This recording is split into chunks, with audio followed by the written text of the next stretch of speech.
কেনার ক্ষেত্রে একটা জিনিস সবসময় নজর রাখতে হবে যে আপনাদের ইনকামটা কত, আপনাদের মানে মান্থলি ইনকাম যেন আপনার ইএমআইয়ের 3 গুণ হয়, কমসে কম 3 গুণ না হলে আপনারা সেই গাড়িটা কেনার দিকে যাবেন না।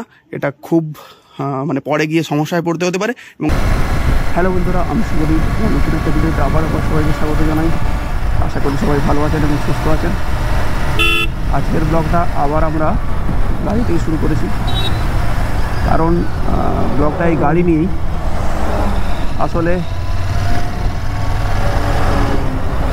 কন্টিনেন্টাল GT 650 অনেকেরই শখের গাড়ি, অনেকেই কিনতে চায় গাড়িটা,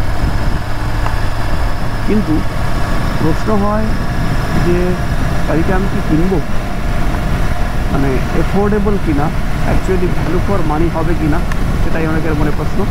এই প্রশ্নের উত্তর দিলেই আজকের এই ভিডিওটা। চলুন ভিডিওটা শুরু করা যাক।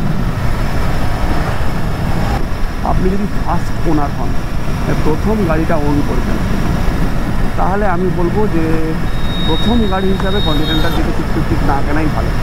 যেমন ধরুন আপনি কোনো ডগ ওন করবেন, তখন আপনাদেরকে যারা বিক্রেতা আর কি, তারা বলবে যে প্রথমেই আপনি জার্মান শেফার্ড বা রটওয়েলার এই জাতীয় কুকুর ওন করবেন না, কারণ আপনারা সামলাতে পারবেন।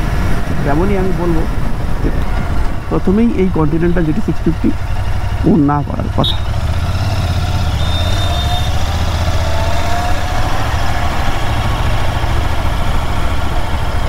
দেখুন, আমরা সাধারণত গ্রামে ঘরের ছেলেরা গাড়ি প্রচুর ইউজ করি, প্রচুর কাজে আমাদের গাড়ি লাগে। এখান থেকে ওখানে যেতে, কেউ কোনো ব্যবসা করে, প্রতিনিয়ত তাকে গাড়ি ইউজ করতে হয়। সেক্ষেত্রে আপনি যদি প্রথমেই ওনার হিসাবে কন্টিনেন্টাল GT 650 নিয়ে নেন, ফার্স্ট ওনার হিসাবে, তাহলে আপনাদেরকে যেটা সমস্যা ফেস করতে হবে সেটা হচ্ছে প্রথমেই গাড়িটার অনেক দাম, দ্বিতীয়ত অন্যান্য গাড়ির তুলনায় তেলের কনজামশান অনেক বেশি, আর মূল যে বিষয়টা, গাড়িটা খুব হেভি। হুট করে গাড়িটাকে এদিক ওদিক আপনারা করতে পারবেন না।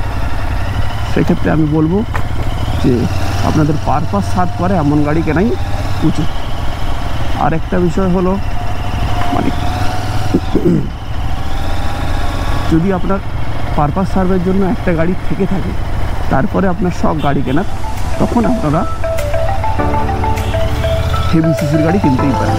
কিন্তু পারপাস সার্ভ করার জন্য প্রথমেই এই হেভি সিসি গাড়ি না কেনাই ভালো।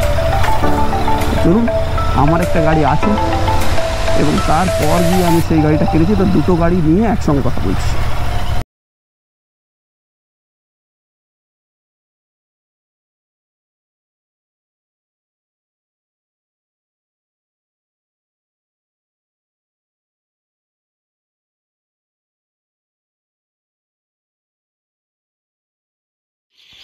তো এই আমার দুটো গাড়ি, ওইদিকে ওটা হচ্ছে CB ইউনিকর্ন, আর এটা হলো কন্টিনেন্টাল GT 650। তো আমি বলছিলাম আপনাদের ফার্স্ট ওনার হিসাবেই এত হেভি গাড়ি নেওয়া উচিত কি না। আমি বলেছিলাম যে উচিত নয়, কারণ আপনাদের মানে যে পারপাস, সেই পারপাসটা সলভ করার জন্য যে গাড়িটা দরকার সেটা নিলেই হয়। এবার কেন নয় সেটা আপনারা দেখলেই বুঝতে পারছেন, যে এখানে এই যে আমার যে GT 650 তার ইঞ্জিনের সাইজ, আর এখানে CB ইউনিকর্নের ইঞ্জিনের সাইজ দেখলেই বোঝা যাচ্ছে কতটা হেভি গাড়ি ওই GT 650, এবং সেই হিসাবে তেলও অনেক বেশি খায়। এটা আমার 27-28 চলে, আর ওটা তো প্রায় 45-40-এর কাছাকাছি চলে। এটার ওজনও এটার তুলনায় প্রায় 60 থেকে 65 কেজি কম। আপনি যে কোনো ক্ষেত্রে, যে কোনো কাজে হুট করে গাড়িটা লাগবে, আপনি ওটা নিয়ে চলে যেতে পারবেন। কিন্তু সেক্ষেত্রে এই GT 650 নিয়ে হুট করে কোনো জায়গায় যেতে পারবেন না, বা কোনো শর্ট রাস্তা দিয়ে বেরোতেও পারবেন না। আমার কন্টিনেন্টাল GT 650 গাড়িটা শখের, ঠিক আছে, কিন্তু যে কোনো কাজে, শর্ট কোনো জায়গায়, কোনো কাজের ক্ষেত্রে বা আমার ব্যবসার ক্ষেত্রে যেখানেই আমি ইউজ করি, আমি CB ইউনিকর্নই ইউজ করি। আমি দূরে কোথাও যাচ্ছি বা শখে কোথাও বেড়াতে যাচ্ছি, তখন আমি ইউজ করি আমার GT 650, কিন্তু আমার যে কোনো কাজে আমি CB ইউনিকর্ন ইউজ করি। আর দামের দিক থেকে দেখতে গেলে আমার এটা BS4 গাড়ি, এটা আমার 86,000 টাকা পড়েছিল, প্রায় 6 বছর হয়ে গেছে। আর এখন যে ABS6 ইঞ্জিন, ওটা আপনার পড়বে 1,42,000-এর কাছাকাছি।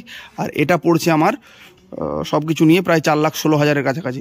আর ওটা আপনি তো 3 বছরের EMI-তে ইজিলি পেয়ে যাবেন। EMI-রও আপনার 3,000-এর কাছাকাছি পড়বে। আর এটা আমার ব্যাঙ্ক অফ ইন্ডিয়ার EMI-তে পড়েছে 7,013 টাকা EMI, 5 বছরের EMI। তো বুঝতেই পারছেন এটা অনেকটা টাকা একসঙ্গে ইনভেস্ট হয়ে যাবে। তাই আপনাদের পারপাস সার্ভ করার জন্য যে গাড়িটা লাগবে সেই গাড়িটাই আপনাদের নেওয়া উচিত। আপনাদের যদি ছোট কোনো মপেডে কাজ মিটে যায় তাহলে আমি বলবো আপনারা মপেডই কিনুন, কারণ পারপাস সার্ভটা মেন। তারপর পারপাস সার্ভ করার পর আপনাদের যদি মনে হয় যে শখের ক্ষেত্রে কোনো গাড়ি কিনতে হবে, তখন আপনারা যে কোনো বড় গাড়ি, আপনি 650 কেন, আপনার যদি সামর্থ্য থাকে আপনি 1000 সিসিরও গাড়ি কিনতে পারেন। আর গাড়ি কেনার ক্ষেত্রে একটা জিনিস সবসময় নজর রাখতে হবে যে আপনাদের ইনকামটা কত। আপনাদের মানে মান্থলি ইনকাম যেন আপনার EMI-এর 3 গুণ হয়, কমসে কম 3 গুণ না হলে আপনারা সেই গাড়িটা কেনার দিকে যাবেন না। এটা খুব মানে পরে গিয়ে সমস্যায় পড়তে হতে পারে। এবং গাড়িটা বিক্রি করার ক্ষেত্রে আপনারা যখনই নতুন গাড়ি একটা বিক্রি করতে যাবেন, তখনই কিন্তু মানে আপনি যদি কিনে এনে সঙ্গে সঙ্গেই বিক্রি করেন 20,000, 22,000, 25,000 টাকা কম দামে বিক্রি করতে হবে। সুতরাং এটা একটা বিষয়। আর অবশ্যই গাড়ি কিনলে রিসেল ভ্যালু দেখে কিনবেন। যতই শখের গাড়ি হোক, রিসেল ভ্যালু দেখে গাড়ি কিনতে হবে। তো এটাই ছিল আমার ভিডিওতে।